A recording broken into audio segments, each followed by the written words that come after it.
Assalamualaikum warahmatullahi wabarakatuh, and a very good evening to the honorable lecturers, adjudicators, debaters from the government and opposition side, and not to forget the audience.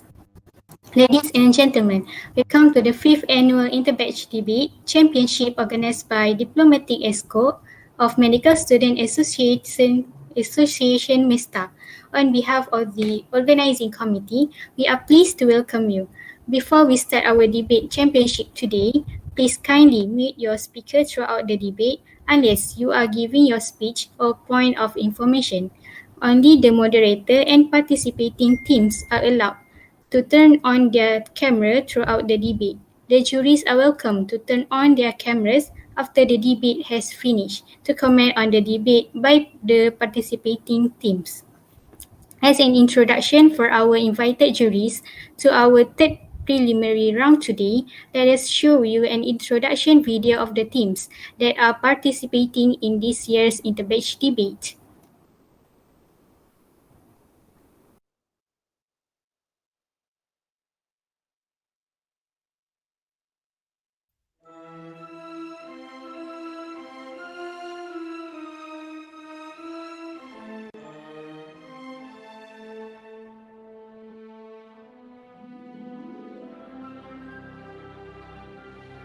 They are Gryffindor. Hello, Assalamualaikum warahmatullahi wabarakatuh. Can you hear me? Just doing a sound check. Ravenclaw. Yes, Doctor, we can hear you. Thank you. And Thank you. Slytherin.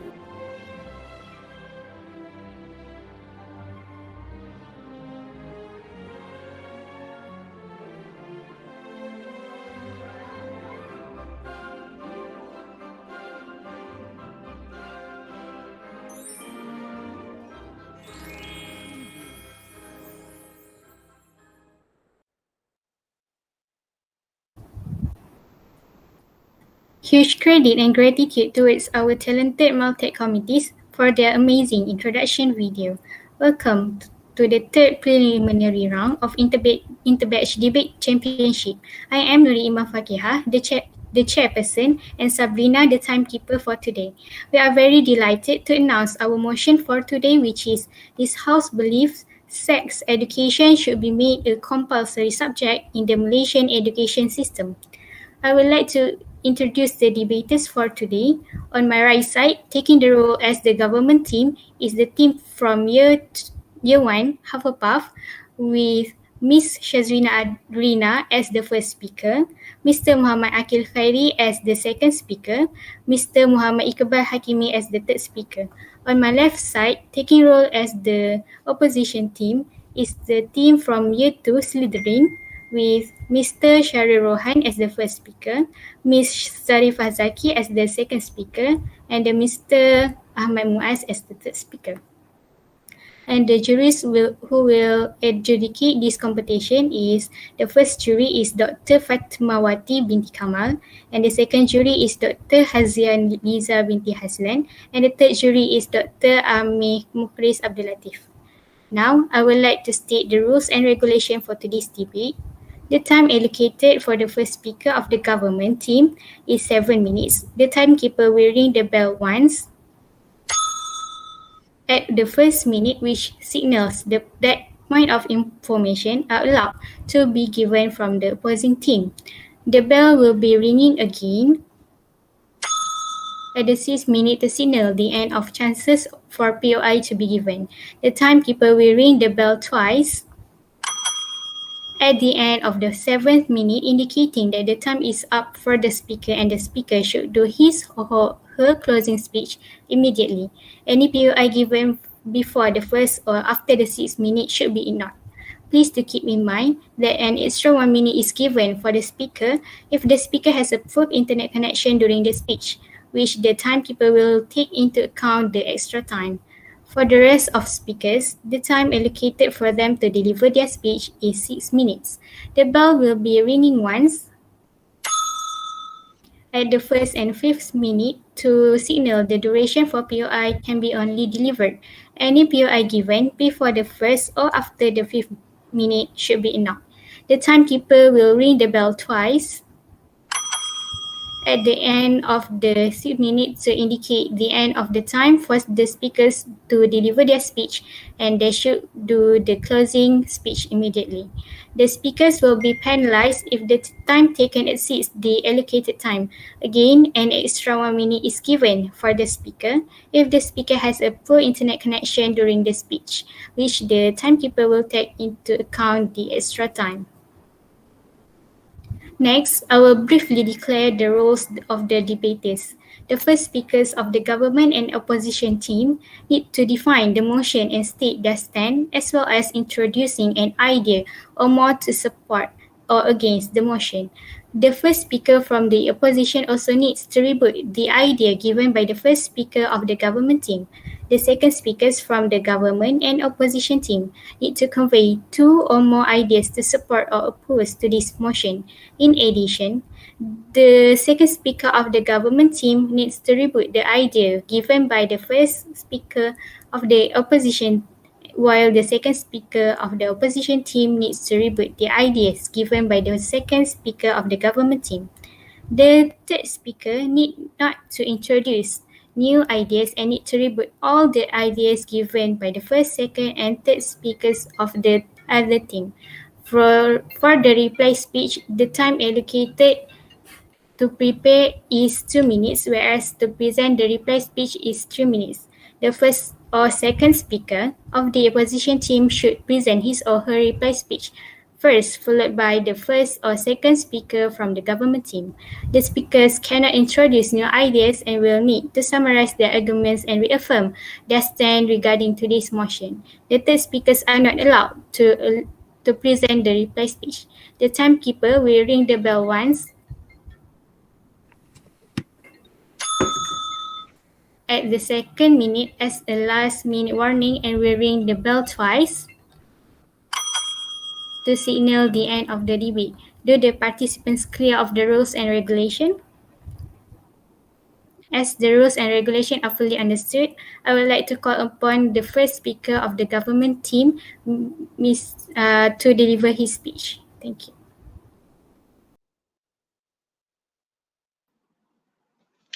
Am I audible and visible?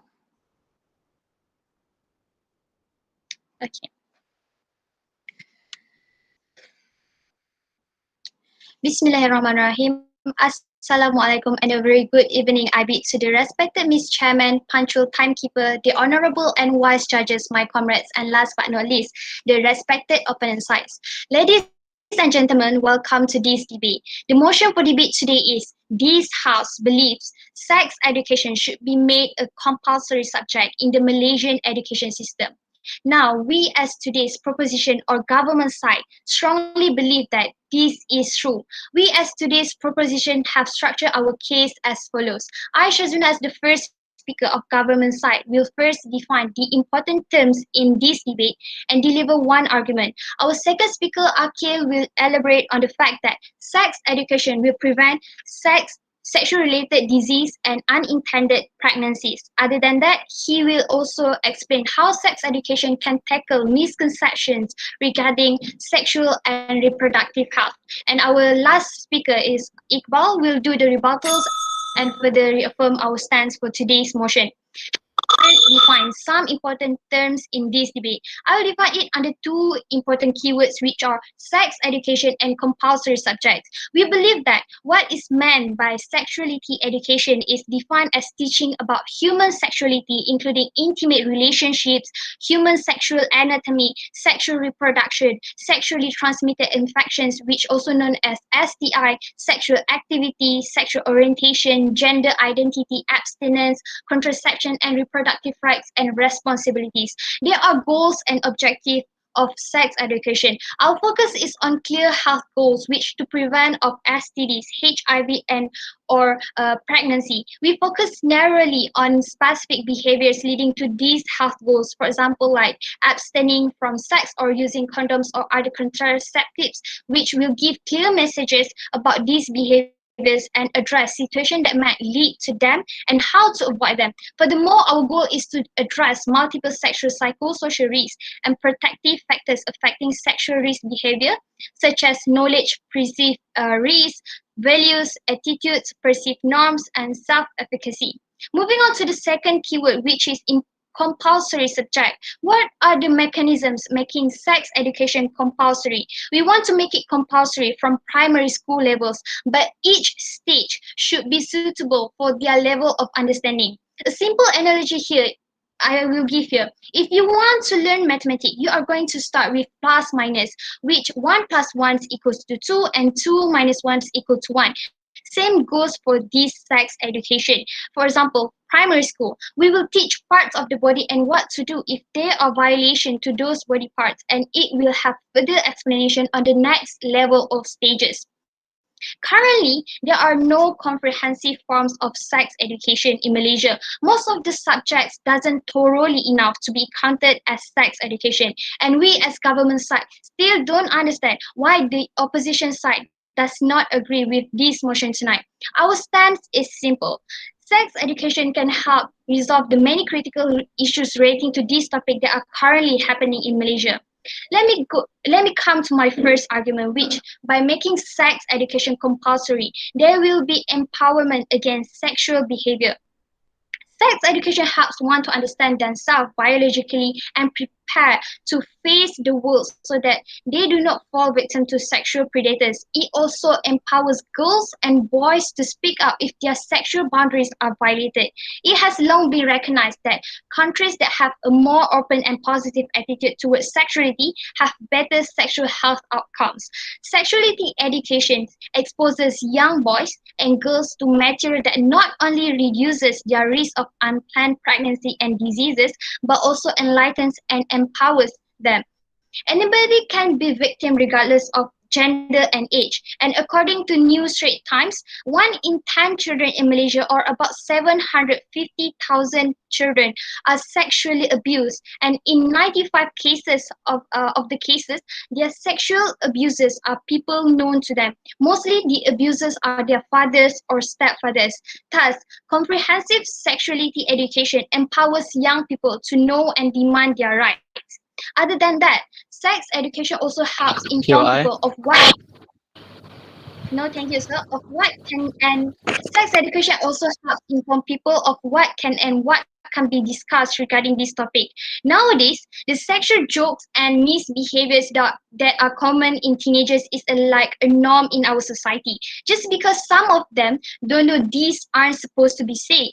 Thus, by having sex education, we can inform them. Now let us put aside about people we say that they are just kids, that's why they don't know about that. But how about the adults? A simple situation or example that I can give you, which related to a girl named Ain who makes a TikTok and explaining how her teachers is making a joke about raping someone when they actually learn about laws that protect minors from sexual abuse. As a result, that girl is traumatized and she received a lot of threats. It is heartbreaking, and this situation should not be normalized in our society. Thus, that is why we need a proper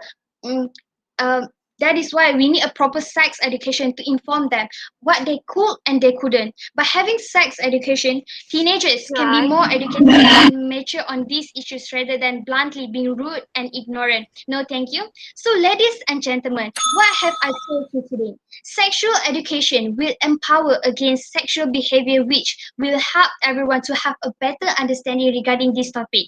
Listen, would you rather have a child learn this on their own off the internet or with proper education and facts? And for all the reasons that I have stated just now, the motion must stand. That is all from me. Thank you.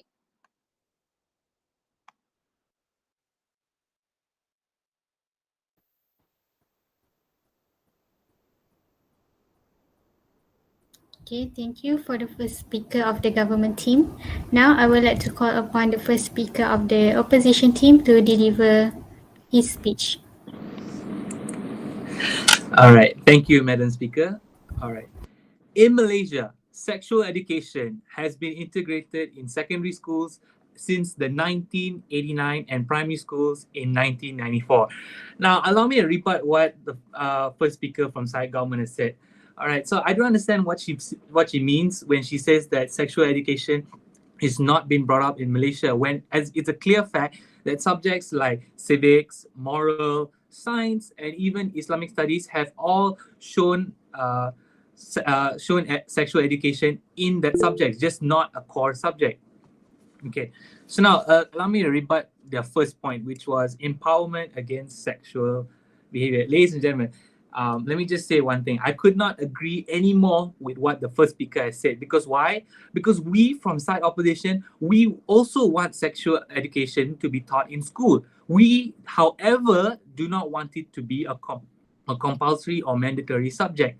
And that is going to be the key point of today's debate. That is something which side government has yet to touch. They keep talking about the pros, the goods about advocating sexual education, which we cannot agree anymore, because with the rise of pedophilic case, sexual offenders, and rape, sexual education is now more than ever needed. And we from side opposition totally agree with that. However, we fully disagree that it should be made a compulsory subject. And what this means by a compulsory subject is that it's something that's taught weekly, something like PJK, something like civics, or moral, which is taught weekly. That is something we from side opposition are fully against. Yeah, accepted. Hello? Okay, so if you say that sex education has already been implemented, what's currently happening in Malaysia right now, would you agree that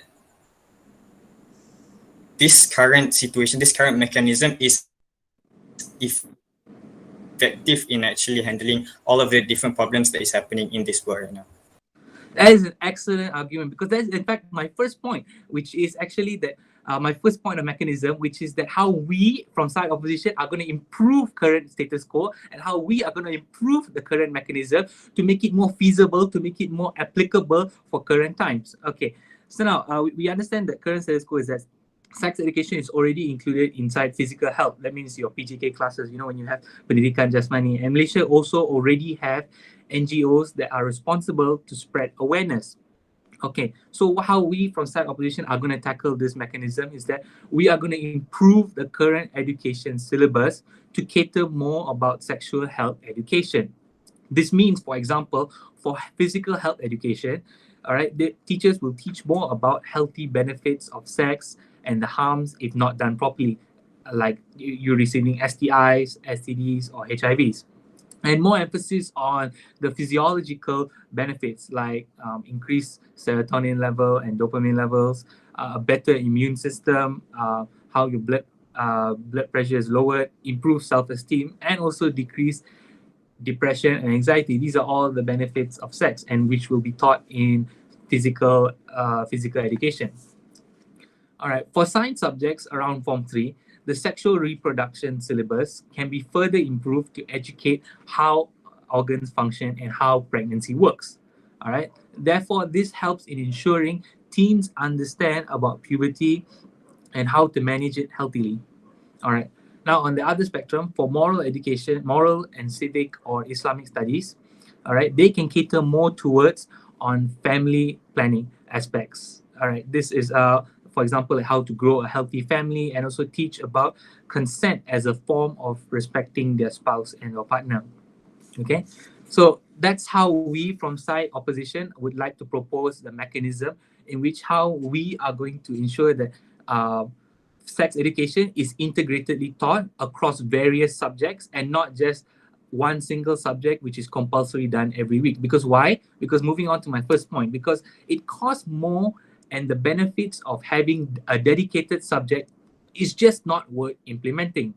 All right, this is because sex education as a dedicated syllabus as a dedicated subject is too much to ask for, as systemizing it would not be worth the students' time. All right, now even the government will not benefit from it. Why? Because publishing a dedicated textbook is more expensive rather than updating or reviewing textbooks that are to make it up to date. Plus, textbooks are already being updated periodically over time. So this costs almost none to improve. So, ladies and gentlemen, how we have provided a solution is that we instead will have a dedicated syllabus being taught across various subjects such as physical education, civics, morals, and Islamic studies. All right, this will enable proper coverage from diverse scopes to fully comprehend sexual education, inclusive of the act of consent. So, in short, ladies and gentlemen, what I'm trying to say is that sexual education is still a must and must be taught in school. That is what I, as the first speaker, firmly adhere to. That's what we from side opposition firmly believe. However, we disagree with side government when they step forward and say that it has to be a mandatory subject. And ladies and gentlemen, let's not forget that today's debate is not just about the benefits of sex ed, because we all know having sex ed is so important. But it's about what is important is that whether it's mandatory or whether it's not, and how are we going to implement the mechanism. And side government has not given a proper mechanism on how they're going to integrate sexual education, but we have provided a fulfilling evidence how mechanism can be done. With that, ladies and gentlemen, thank you. Thank you, the first speaker of the opposition team. Now I would like to call upon the second speaker of the government team to deliver his speech. Hello, can you hear me? Okay.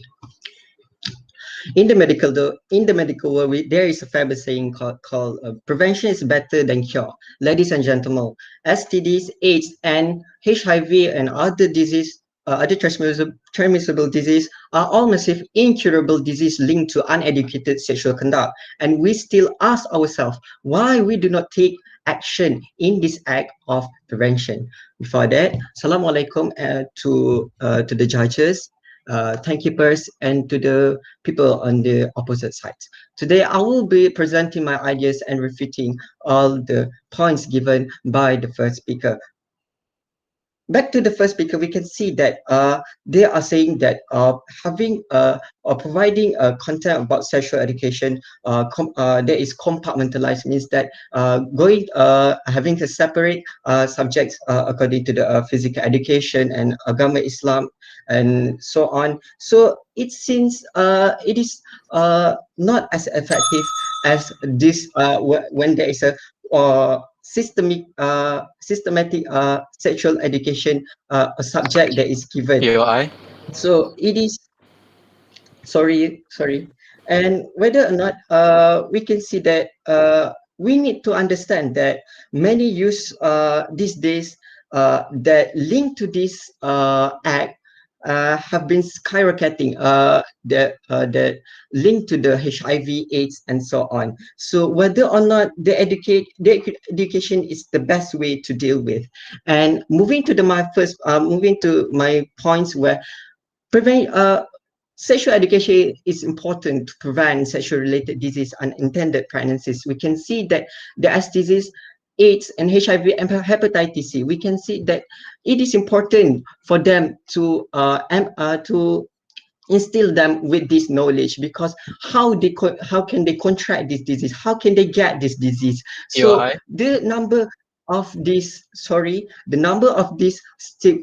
concerning regarding AIDS, where 1,122 cases have been reported in 2019. And also unintended pregnancies have been seen, where the financial and emotional and physical struggles have been faced by the students who suffer unintended pregnancies. And we can see that having the children may cause them not prepared to support due to the economic factors and lack of option in the terms of education, prevention, and abortion options. So I would say it is the best for the interest of the youth of today and tomorrow that we take action. So we can see that we cannot control what people choose to do with their bodies, but we can be concerned to the individuals who give them appropriate knowledge to inform on any decision they do choose to make.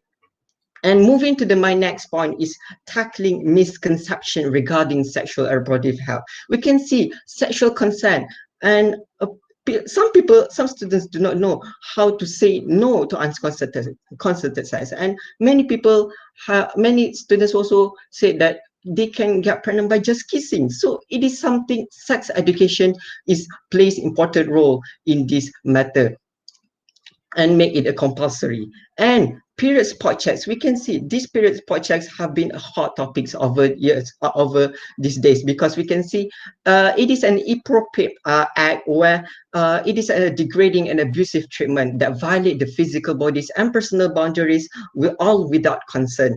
And these period spot checks and other acts of sexual harassment, abuse are a serious violation of children's bodies, privacy and safety. Thus, sexual education to be made compulsory for the teachers and also for the students. And also the victim blaming and shaming. We can see the reasons why the victims sexual assault do not come forward is due to the blaming culture that have in this Malaysia, because we see the strong belief in strong religious belief that cause people to blame the victims rather than the molesters, and to cover their aura and so on. So it is caused a social pressure and make them bottle up their experience regarding rape, for example. And having sex education can help people regarding the facts and help these victims be brave enough to come forward and lodge police reports. Thus, it is important for them to make it compulsory. And consequences of sex, we can see providing sex education will help them to practice a healthy relationship, and having a precaution before having sex, such as using condom, and what to do when they are exposed to promiscuity and so on. And we also providing sex education will help them know thoroughly about Malaysian law regarding rape, such as Penal Code Section 376. Those who committed rape will be punished in prison for a term up to 20 years with whipping. And also, some people also believe that child grooming is something is small matter. However, it is something, it is punishable for them. And also other crimes such as incest, we can punish them according to law. With that, I rest my case. Thank you. Thank you, the second speaker of the government team. Now I would like to call upon the second speaker of the opposition team to deliver her speech. Thank you. Assalamualaikum and a very good evening. I beg to the honorable judges, accurate timekeeper, worthy opponent comrades, ladies and gentlemen. Debating on today's motion, which this house believes sex education should be made a compulsory subject in Malaysian education system. We from the opposition side totally disagree with this motion because we rather have a dispersed approach at sex education instead of single syllabus dedicated for it. My speech today will be comprised of two main points, which the first one is parents are primarily responsible for sex education for their children. And the second one is we believe that current mechanism is already sufficient to creating awareness. But before that, let's look at what the first minister and second minister from the government side has said. The first speaker has said that sex education will prepare young children to face sexual related crime. So we totally agree with this, but I think today we are debating on whether or not we make sex education a compulsory subject or not debating on whether or not we should teach sex education or not. Second speaker from the government side also said that sex education will prevent sexual related disease, avoid misconception regarding sex. We from the opposite side totally agree, and this is the outcome that we both from the government and opposition side want. But today we are debating on which method will work best. With that, please allow me to continue with my argument. We from the opposition side believe that sex education should not be made a compulsory subject in Malaysia because we believe that parents are primarily responsible for sex education for their children. So, ladies and gentlemen, we see that family as the most important social unit in our society. Parents play a big role in shaping and giving primary education to their children. And we can see nowadays, quite a lot of parents have done a good job in educating their children on sex education, because we see that thanks to extensive awareness in the social media, young parents are more open-minded and well-educated regarding this issue. So it is proven that with proper, yes?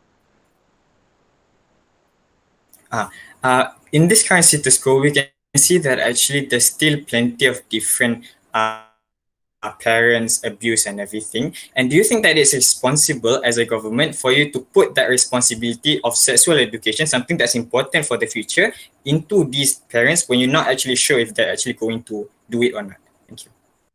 All right, thank you for the POI. I think that it is like the risk that we have to take. Same goes to if we want to put the sexual education in school. There's also teachers who sexually abuse students at school. So this is the risk that we want to take, and we we agree to take this risk for us to take the better prevention for this future generation. So let me continue. We often, it is proven that the proper encouragement and support to this parent can make the parents an ideal educator for sex education for their own children, especially when the children is too small to join the school to get sex education from the school. Parents can talk about sex education according to the method that they think most suitable for their children, because basically these parents, they know their children better. By making sex education parents' responsibility, we from the opposition side think that we can ensure that parents have an active role in this aspect of children's needs and not relying solely on school's curriculum. We often see small children ask their parents questions like, where do baby come from? So parents should take this responsibility and opportunity to start introducing sex education to their children rather than avoiding that kind of question, which we can see what is happening in our society now. So this is why we from the opposition side really think that it's ideal to put the primary responsibility on the shoulder of parents to educate younger generation regarding this issue. Moving on to my second point, which the current mechanism is already sufficient in creating awareness. So, ladies and gentlemen, given by the current status quo, we see that sex education is included in physical and health education. So, we from the opposition side think that there is no need for us to create a specialized subject for sex education. Instead, we can improve and utilize the already existing method. So, I give an example. In physical and health education, they teach about sexual assault, what to do if you face one, sexual consent and family planning. So we can improve from there. We can make sex education focusing more on health and prevention aspect. So we see that sex education, we already know that sex education is a taboo issue to be talked about among our society. So we think that by making that sex education a subtopic in certain subjects like physical and health education, Islamic education and science, we see that it is an opportunity to us to softly introduce sex education in our conservative society like Malaysia. So we see there's a rapid incline in sexual abuse cases in Malaysia. We have like 591 cases in 2008 and 993 cases in 2020. So this is a rapid incline in 3 years period of time. So we see that it is no excuse for us to introduce sex education in our education system, but since we have a conservative society, we think making sex education a subtopic under existing subject is the ideal method to do it. With that, I raise my case. Thank you. Thank you, the second speaker of the opposition team. Now, I would like to call upon the third speaker of the government team to deliver his speech.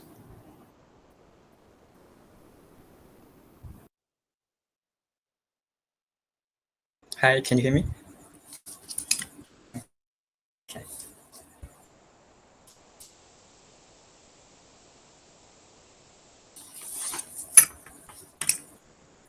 Ladies and gentlemen, side opposition argues that under their implementation, which is allowing for compartmentalization of sexual education, their purpose and their goals will also be met same under side government.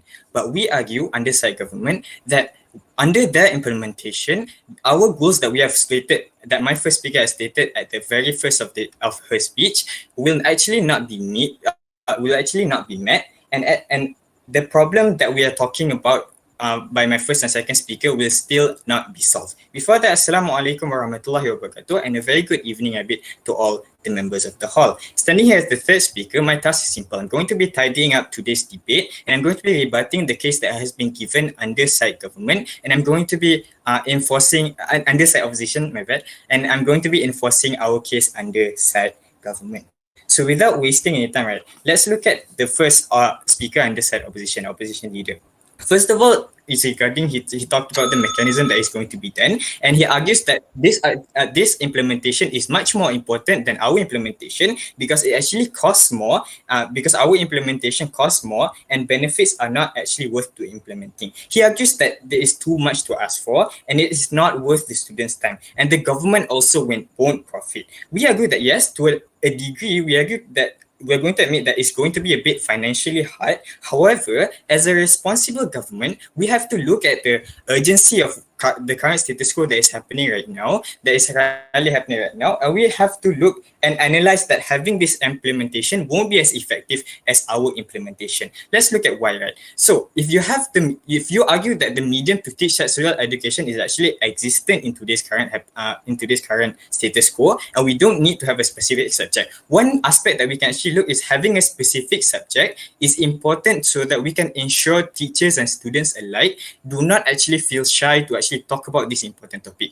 Side opposition also said about how sex is a taboo subject, right? And we agree, yes, it's also a taboo subject. However, when you actually cause it to be not specific, you don't have a specific subject and you compartmentalize it, teachers will still feel much more shy to talk about this subject, to talk about this aspect of the sexual education aspect, right? Because, and it will just rub it off, they will just rub it off as something that is not as important as other things, right? Because nature is like sex is something that we believe that is taboo, especially in the Malaysia where we are mostly conservative and all that, right? So if we have a specific sexual education subject, this topic will be much more direct, and students and teachers are able to directly converse about these important topics, and thus the goals that we actually talked about at the first in the beginning of our speech, first and second speaker have already talked about. So let's move on to the second opposition leader. First of all, upon her rebuttal, she's talked about how our arguments are not actually related to the motion. So when we look at the motion, we argue that it's actually related because we're sharing about the severity that is happening currently and why we have to have this implementation, which is this sexual education, and it's very important so that we can actually deter all of these problems that will actually happen. My first speaker talked about how empowerment against sexual behavior, right? He showed you the urgency that is happening right now, what's happening right now, how many cases that are happening right now, and these cases are still rising and all of that. And if we don't have a good measure and good cater towards this problem, then it's going to keep rising. My second speaker talked about how prevention against STDs and unintended pregnancy. He showcased the health and safety aspect of our motion today. So we're basically promoting health and safety, and we're also catering to the ensurement of people's future. And he also talked about tackling misconceptions, something that is important because we want to prepare the children in order to face adulthood. And we agree that under our side, we're going to meet these expectations and we're going to solve all of these problems. However, under their side, they're not going to solve these problems because of the things that I have talked just now. And also towards their arguments, first of all, she talked about how parents should be put into responsibility. And because she talked about how the risk that they have, it is a risk that they have to take. And when I asked her regarding this topic, she talked about even if you actually implement sexual education, they will still have teachers that abuse the students. Here is where I don't agree, because we argue that under our system, we're going to have a specific teacher talking about this specific subject, and when we're actually talking about this when this teacher is actually having a specific subject, then this teacher can actually be trusted more in order to not actually do sexual abuse and everything. We have a much more brighter future under our side rather than their side, which they implement this sexual education in different compartmentalization, and these teachers aren't specific enough in order to teach this sexual education, and thus the probability of getting sexual abuse is much more higher under their side. So last argument is under the crime mechanism is sufficient enough to deter these problems, and we tell you that if it's sufficient enough, then we're going to look at the current status quo and we can see that there is a decrease in the amount of cases that is happening right now. However, the case that is happening right now isn't happening and still rising right now. And if we don't deter these problems, then it will continue rising, and thus everyone will have the ramifications.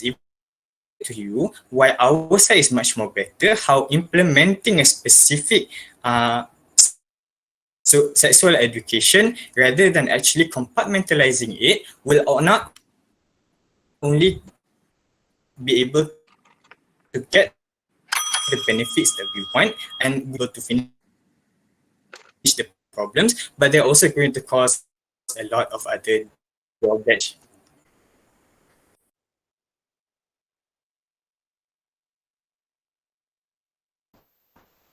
Thank you, the third speaker of the government team. Now I would like to call upon the third speaker of the opposition team to deliver his speech.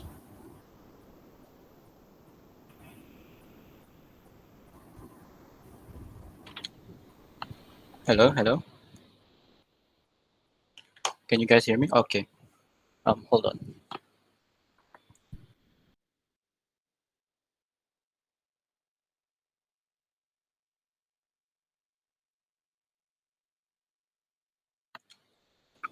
Hello. All right. Bismillahirrahmanirrahim. Assalamualaikum warahmatullahi wabarakatuh, and a very good evening. I would like to bid to all my the fellow speakers present today, the moderator, as well as the honorable adjudicators. So, we've seen that side government here.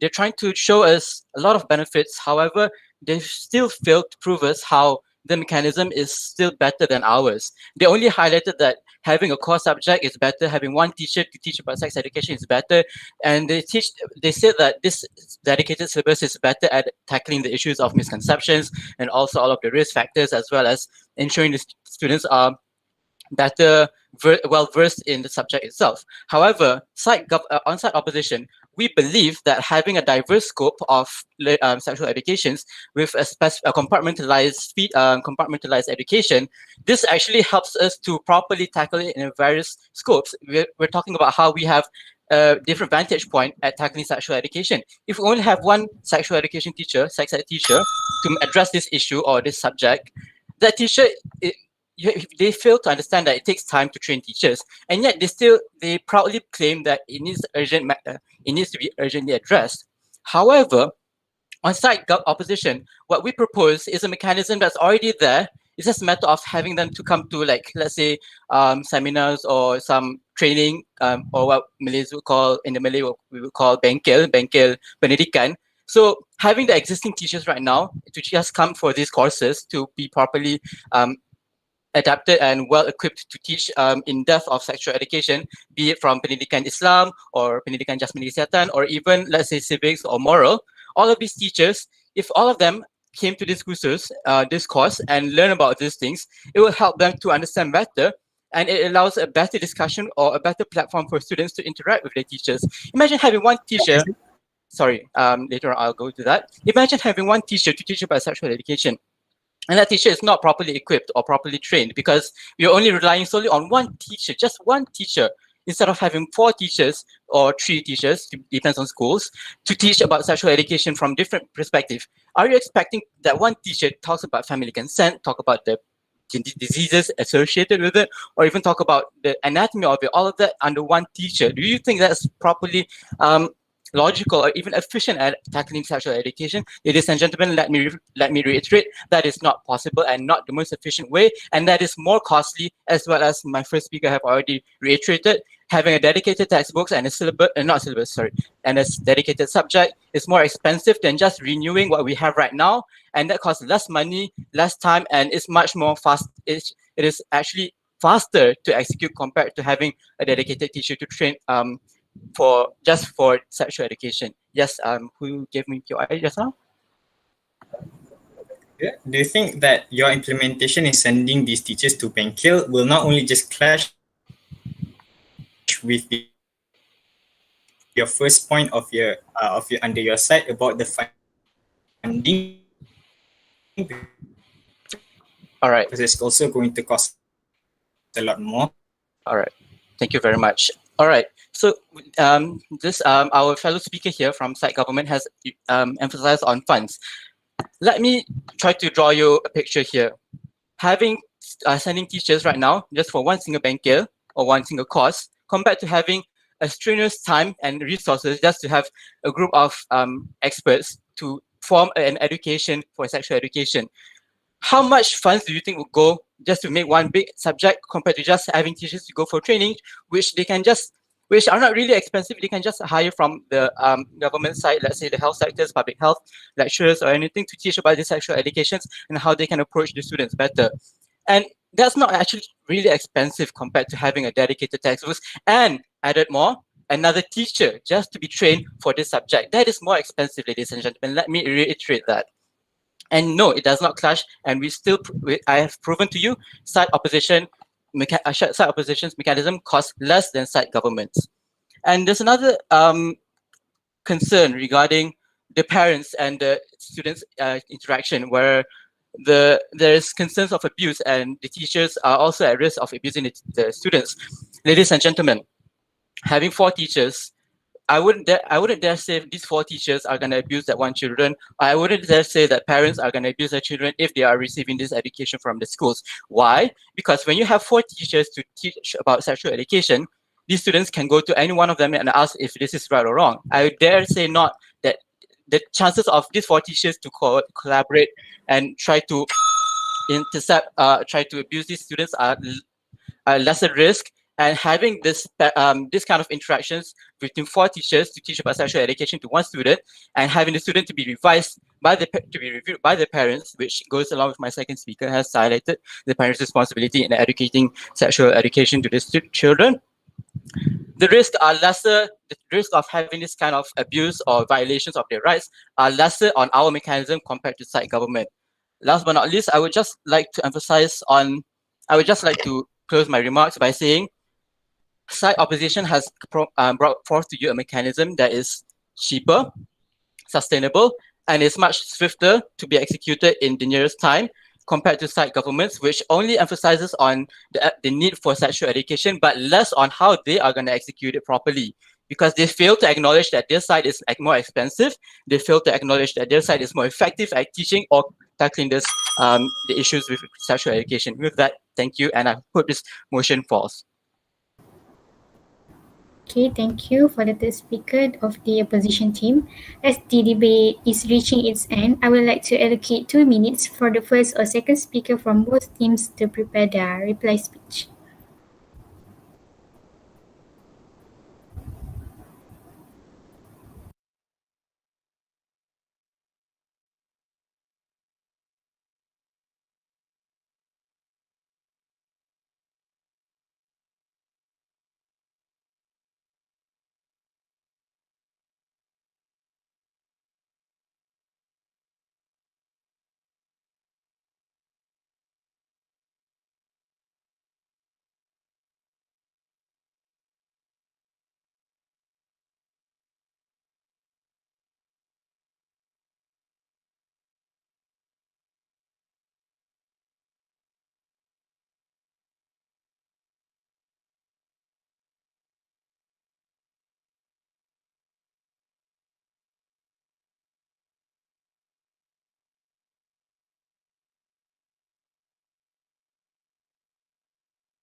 The first or second speaker from the opposition team, please present your reply speech.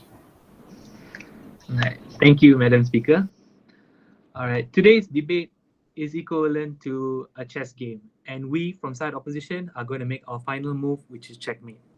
Okay. Assalamualaikum warahmatullahi wabarakatuh, and a good day I bid once again to members of the floor. All right, ladies and gentlemen, I stand before you here once again to tidy up today's debate and give you the gist of what just happened. All right, so ladies and gentlemen, the first thing we have to point out is that side government have done a tremendous job in helping us by proving the benefits of sexual education, but mechanically they have failed to explain how creating one single subject is way better than an integrated system in which will let more teachers talk about taboo subjects rather than one specific teacher. Okay, ladies and gentlemen, all right, we have proven that we have a dispersed approach at sex education instead of a single dedicated subject for it, meaning that we have multiple syllabus that covers it throughout different subjects. We have proven that holistically, when you combine parental figure by giving the talk, the sexual talk, and schools playing a role in providing sexual education, it shows that how effective it is in sustaining sexual education for students these days. All right, now let me just do a quick compare and contrast of our points and their points, and how our worst case scenario still topples their best case scenario. Okay, our first point was regarding financial issues and how that revising a textbook or just sending, as my third speaker said, sending teachers to Benkel's or courses is a much more efficient and cost-effective way rather than having a dedicated expert start a new subject and for them to have a new dedicated system just to teach a specific subject. All right, and also side government first point was empowerment against sexual harassment, which again is fully true. We do not disagree with that. Alongside with all the other points that they've brought, we agree fully with it. Because why? Because we also on our side advocate sexual education to be taught in schools. However, we from side opposition fully disagree that sexual education be made a compulsory subject, but instead an integrated subject which is taught across various subjects, which is therefore more feasible for the students and more understandable, and it gives more and is less taxing towards the teachers. With that, ladies and gentlemen, Assalamualaikum and thank you very much. Thank you. Now the government team. Ladies and gentlemen, welcome for the last time for today's proposition. It is now my pleasure to summarize this debate. Take a look at what both sides have said and see what the outcome of this debate actually is. And I will prove today why our side should win this debate. Firstly, we can see that the opposition sides have done a really great job. And however, there are a few witnesses that have listed that they are too optimistic on making the compartmentalized sex education will help reduce the social problems. And they do not provide any evidence on how this compartmentalized have reduced the social related problems, which we can see right now the number still keep rising. And also we can see the mechanism of proposed by the opposition is flawed, because we can see they are under their side, it is just effective as ours, but they give a full responsibility and give a full trust to the parents. So how can the mechanism can be effective when they put the trust fully to the parents? So it is something undeniably to say it is unable to our governments are unable to accept. And in fact, we can see providing the teachers providing the teachers for specific for this sex education, it seems to be expensive. However, we can see they actually have received sexual education before they before they have become a teacher. So it is not a problem for them to provide this, for the government to provide this. And the second speaker also said that it is sex education is a taboo. So when we want to change this matter, when it is always a taboo, so we need to change right now. Whether it is a taboo or not, we need to change right now before the cases become severe and become worse in our community. With that, thank you. Thank you for all the debaters. Now we will give some time for our adjudicators to carefully give marks and discuss who is the winner of today's debate, as well as deciding the best speaker.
while waiting for our committees to count the marks from the juries, we would like to ask the juries to comment on the debate that happened.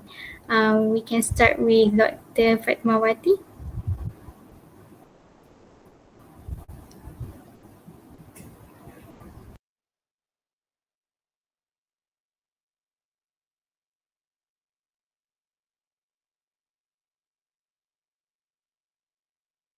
Sorry, I forgot to unmute.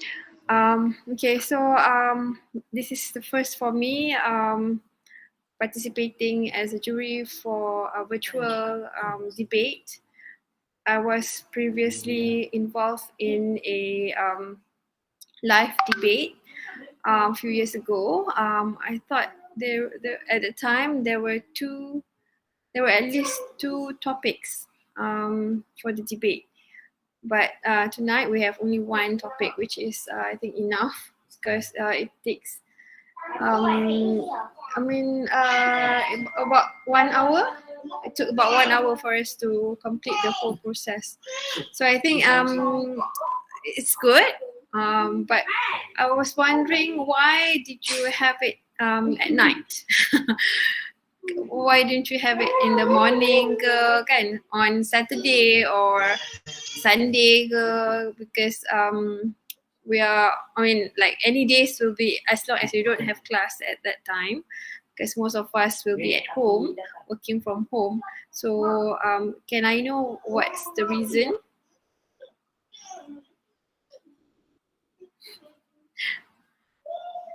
Can I answer? Yeah. Mostly because we cannot find a time that actually both year 1 and year 2 are free. And also we don't want actually to disturb the doctors and also the students on the weekends. So they said like preferable to be on the weekdays. And during the evening, most of them have classes, so we can actually do in the evening also. I see. Okay. Yeah. I don't know about the other lecturers, but nighttime is quite busy for us because it's kind of short, and then we do need to prepare for dinner and all that. But anyway, it's done, and it's okay because it only took us about 1 hour to do everything. Okay, so all in all, I think it's good. Thank you. Thank you for having me. Okay, thank you, Dr. Fatmawati. Now I would like to call upon Dr. Hasziana Liza to comment for this debate. Okay, Assalamualaikum. First of all, thank you for inviting me as the judges. So for me, this is the first time, either virtual ke face to face. This is the first time I become the judge for this interbatch program. Overall, I think it's a good experience for me as well, and I think all the both the government as well as the opposition team did a very good job. Okay, and I can see that all speakers are quite confident when they want to deliver their points, their facts, kan. So and most of you are very fluent in your English, so English comments. So I think it's a good thing lah. And the topic also I think quite interesting as well. Okay, it's I would say it's something that macam ada jugalah some medical related punya component is there as well lah. Okay, but of course in any competition there will be the winner and the one who is not that is not going to be a winner, isn't it kan? So I hope you all can accept the keputusan tu nanti ada results okay. But I would say some of the speakers tu really good. I think even during the when the opposition team tu dia bagi some rebuttal points, and some of the speakers they can answer it very clearly and in a very calm manner. So I think it's a good thing lah. Okay, so anyway, that's all I think from me. Okay, so thank you very much to all of you. Okay. Okay, thank you, Doctor. Now I would like to call Dr. Ami to comment for this debate. Assalamualaikum warahmatullahi and salam sejahtera. You can hear me. You can hear me, right? Okay. First of all, I would like to thank the organizers for inviting me to become a judge. So basically, as a judge, this is my first time, but I'm a person who likes debate as well. But I was involved in debate team in my college years, and I think I would like to congratulate all the speakers. I think they were all fantastic. I think don't worry about the outcome of the actual debate tonight. But I think you are all winners in my book. Yeah, I've been following the debate, which was UITM is one of the best debate team in the world. When a few years back, when the law faculty won the Oxford debate. Oxford Union is actually the foremost debate society in the world. Yeah, in fact, you can go YouTube and follow and unfollow of the YouTube channel. I think medical faculty, I'm proud to call you my students because you're not very far behind. Yeah. I can't remember the name of our best speaker. There were two best speakers for the law faculty, but you're not very far behind. So congratulations. If this is a hall, I would hear clapping, right? But it's very quiet here. Okay. Anyway, can I just touch on a little bit of the substance of the topic? Yeah, I think it was a very good.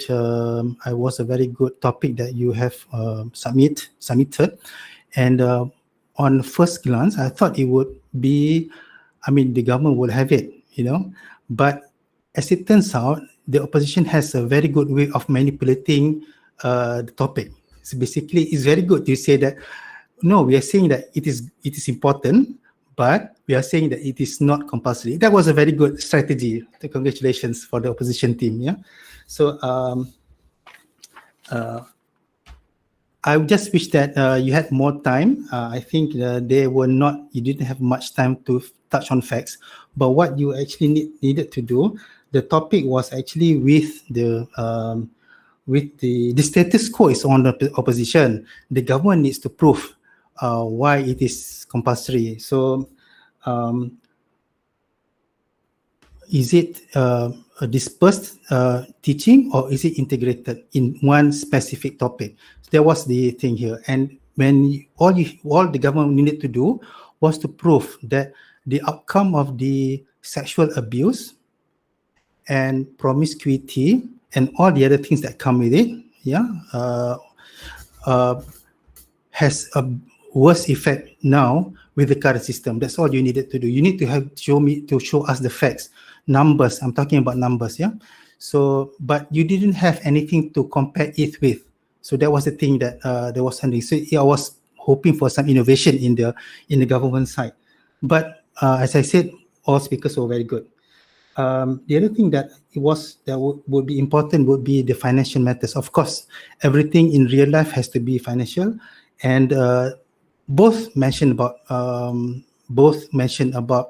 the importance of finance in implementing either or. Yeah, but you didn't quote any numbers, so probably you could have used like sports. Yes, the training of sports teachers and the millions they have poured into promoting sports industry in the country, coming from secondary school, primary and secondary school. That would be very good actually, if you can have. And I think if I had been advised to coach any of the team, I would have approached it like 4 different stakeholders. Yeah. Number 1 is the person itself, the students. Number 2, the parents. Yeah. Number 3, teachers, and number 4, society. Societal impact and societal concepts. Outlook on the subject is always very taboo. Yeah, because we are still that kind of society. But how would you? The government need to show that outright use of the word sex education will have minimal impact on the society, which you have not proven. So basically, that was the thing, because dispersing the sexual education has a lot of problems, which the government needs to prove actually, because the who does what, you know, when anything in this life, when it's very important, they put into one department, one ministry. I'm sure you realize that.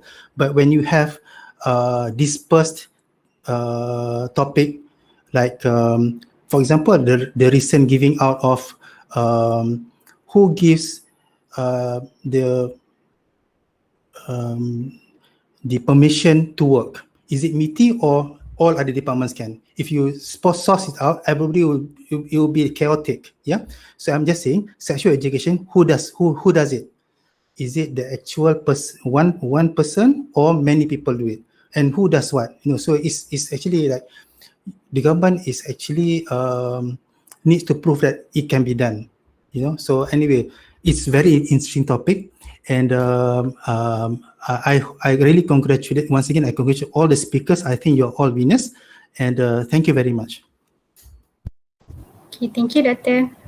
Now the results are in my hands. The winner of today's motion, which is this House believes sex education should be made a compulsory subject in the Malaysian education system, is the Slytherin team.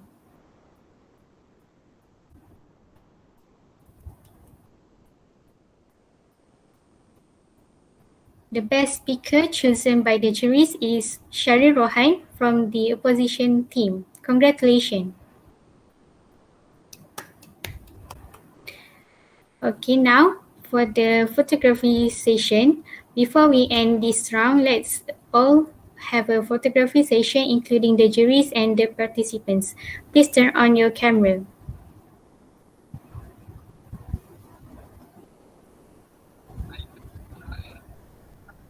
Okay, ready? You guys hear me? Okay, so in 3, 2, 1, smile. Okay, another one. Wait.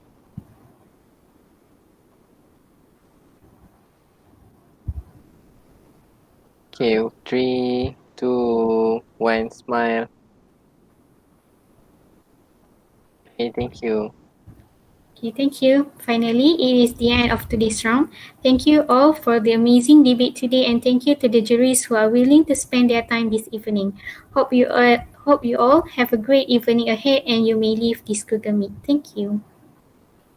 Thank you, everyone. Thank you, Doctor. Thank you, Doctor. It was a good Thank you so much, debate. Doctor. Thank you so much, everyone. Good job, team Hufflepuff. Thank you, AJKs. Bye-bye. Have a good night. Thank you.